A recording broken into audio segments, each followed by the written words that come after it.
everyone. Welcome to Grade 8 sessions of Subject History. And today we are discussing chapter number 9. Chapter name is Women, Caste and Reform. This is your fourth session. तो बच्चों grade 8 का subject history discuss कर रहे हैं और इसमें chapter number 9 discuss कर रहे हैं. चैप्टर का नाम है विमेन, कास्ट एंड रिफॉर्म और ये आपका फोर्थ सेशन है. So let's start with it.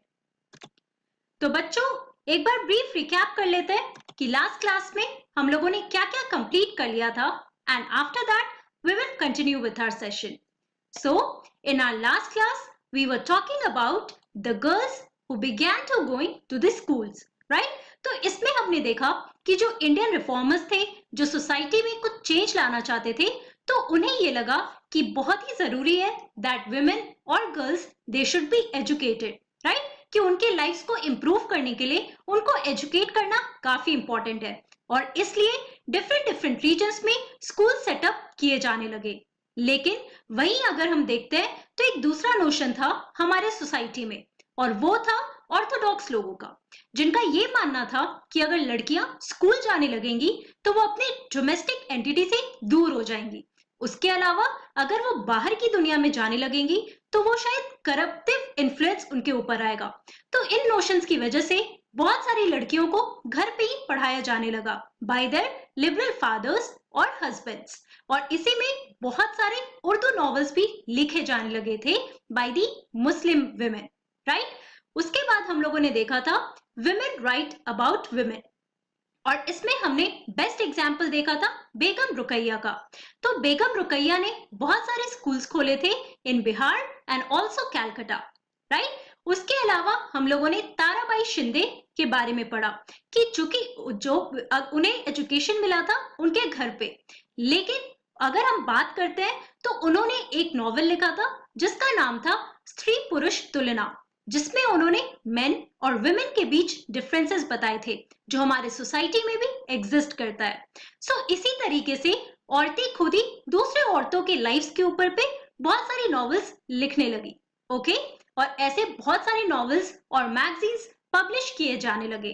अब बच्चों इसी टॉपिक को हम लोग कंटिन्यू करते हैं. So another important reformer was Pandita Ramabai, okay. Now she was a great scholar of Sanskrit. Pandita Ramabai felt that Hinduism was oppressive towards women and wrote a book about the miserable lives of upper caste Hindu women.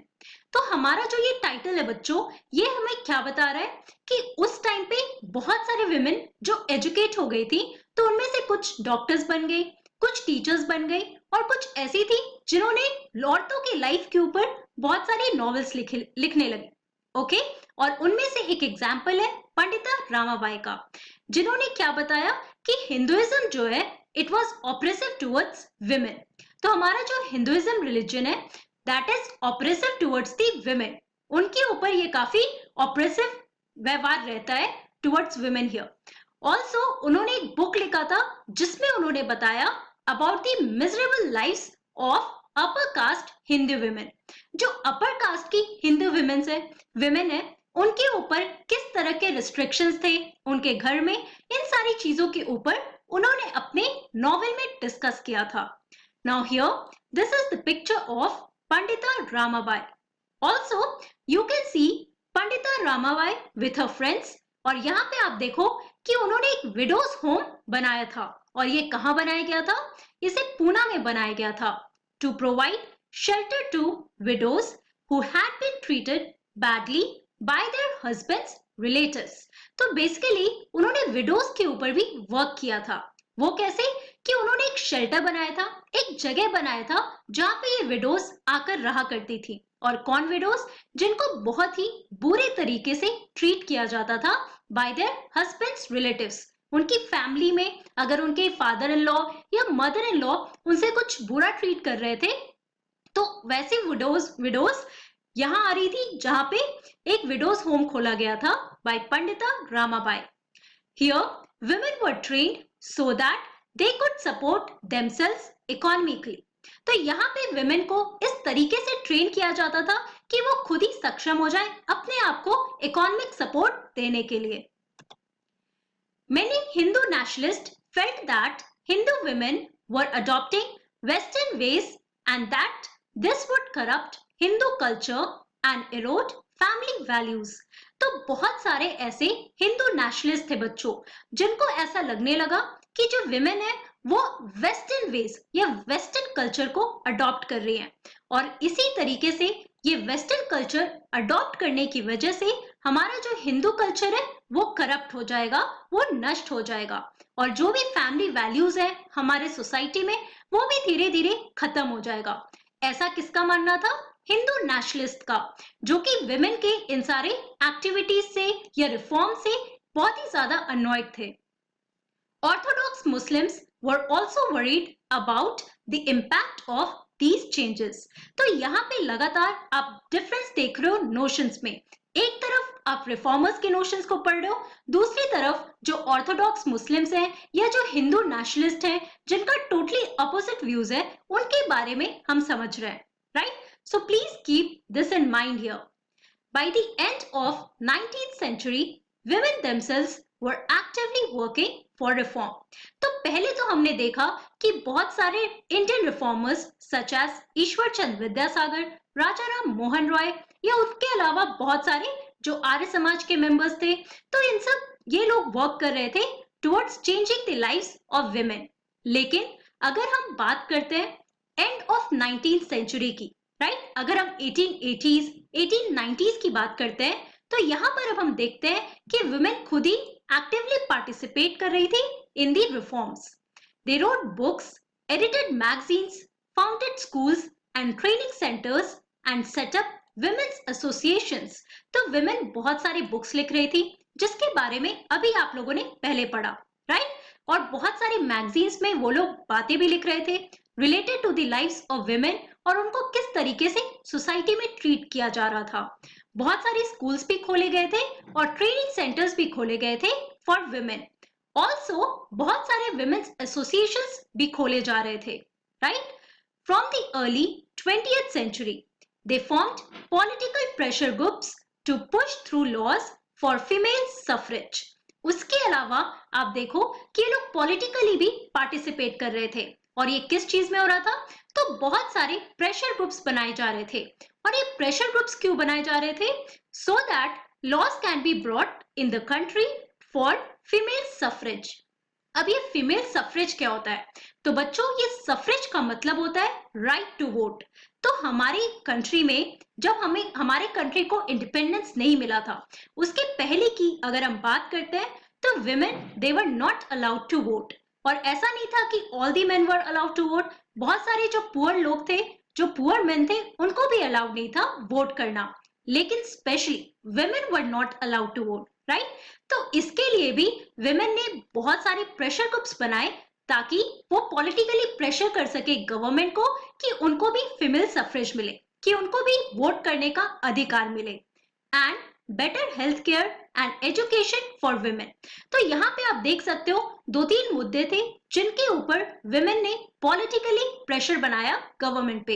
एक था health care के ऊपर, दूसरा education के ऊपर and तीसरा right to vote के ऊपर। यहाँ पे आप देख सकते हो group of women with Mahatma Gandhi and they all participated together for fighting for the rights of women.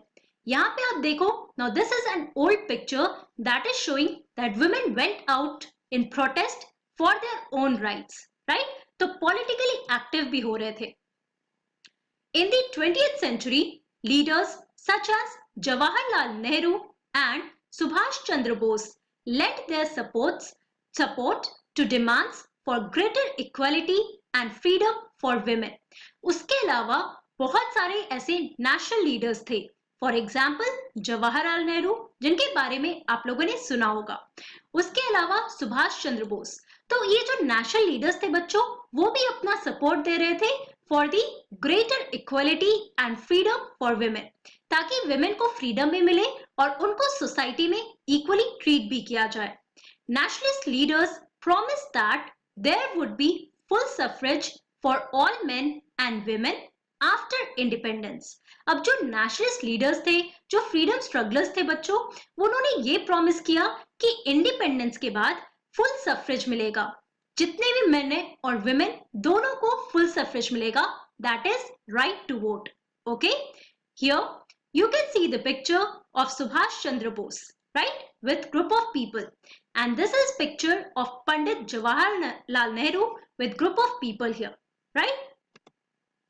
अब बच्चों हम अपने लास्ट टॉपिक पे आते हैं. हमारा लास्ट टॉपिक है कास्ट एंड सोशल रिफॉर्म.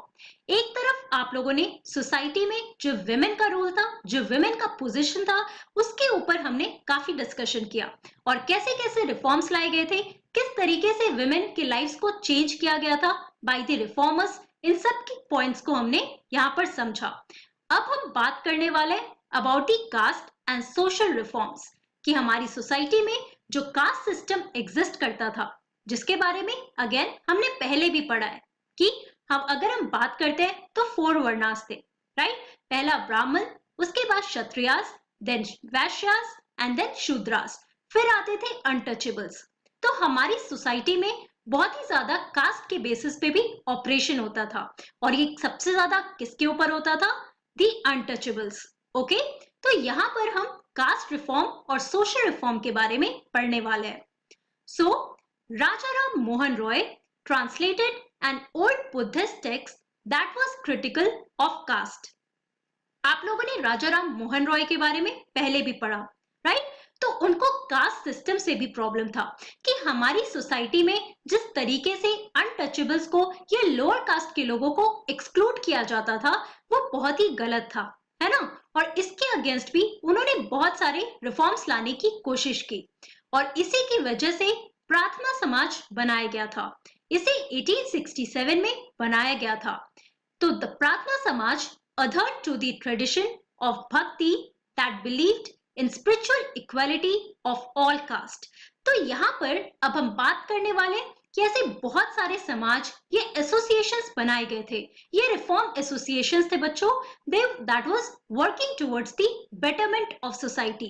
और जो भी हमारी सोसाइटी में जो भी माल प्रैक्टिसेस थे, चाहे वो कास्ट सिस्टम से रिलेटेड हो या कुछ सोशल वैल्यूज से रिलेटेड हो, उन सबको अबॉलिश करने के लिए ये एसोसिएशंस बनाए गए थे.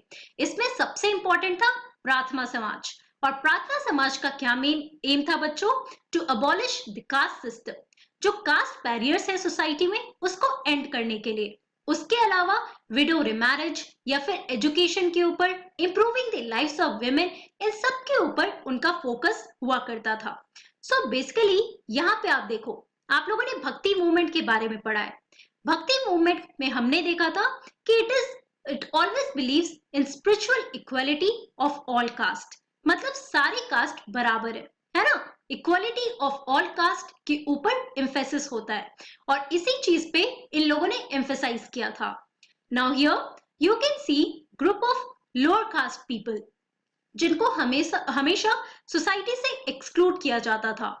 And this is the picture of Rajaram Mohan Roy and some of the works that he translated. In Bombay, the Paramhans Mandali was founded in 1840 to work for the abolition of caste. इसके अलावा 1840 में बॉम्बे में परमहंस मंडली बनाया गया था और इसका मेन एम क्या था, to abolish the caste system, जो हमारी सोसाइटी में डिस्क्रिमिनेट करता था between the upper caste and the lower caste. Many of these reformers and members of reform associations were people of upper caste.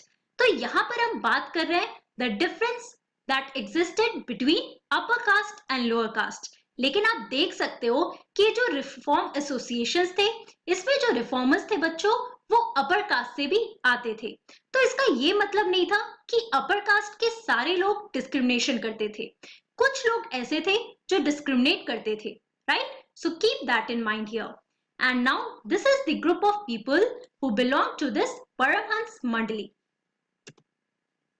There were also others who question the injustices of the caste social order. इसके अलावा बाकी ऐसे बहुत लोग थे जो हमारी society में कास्ट सोशल ऑर्डर था उसको क्वेश्चन करते थे. During the course of 19th century, Christian missionaries began setting up schools for tribal groups and lower caste children. अब आप देखो, हमारी सोसाइटी में क्रिश्चियन मिशनरीज भी थे। अब ये क्रिश्चियन मिशनरीज कौन थे? Obviously the people who came from Europe. European region से जितने भी आपके मिशनरीज यहाँ आते थे, राइट? तो उनका क्या काम था?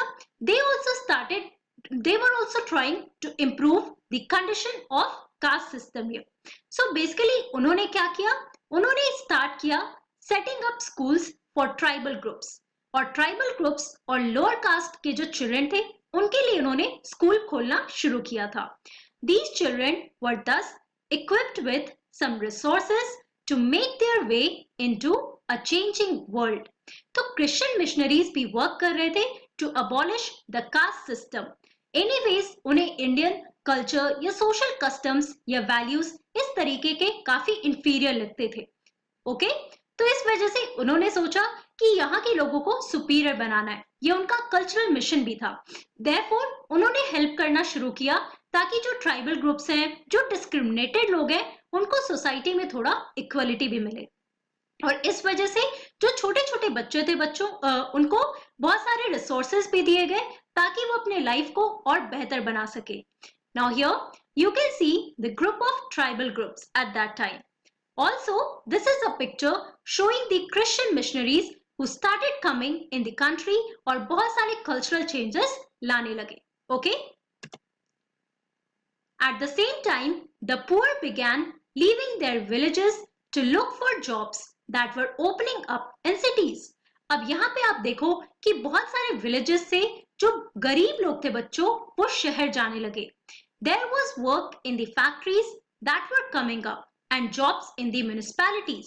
अब obviously वो village से अगर urban area में जा रहे हैं, that would be to improve their livelihood, जिसके बारे में आप लोगों ने पहले भी पढ़ा है, अगर civics में भी बात करें या फिर हम geography में भी बात करें, right? तो job search के लिए या livelihood को improve करने के लिए वो धीरे धीरे urban areas में जाने लगे। The poor from the villages and small towns, many of them were from low caste.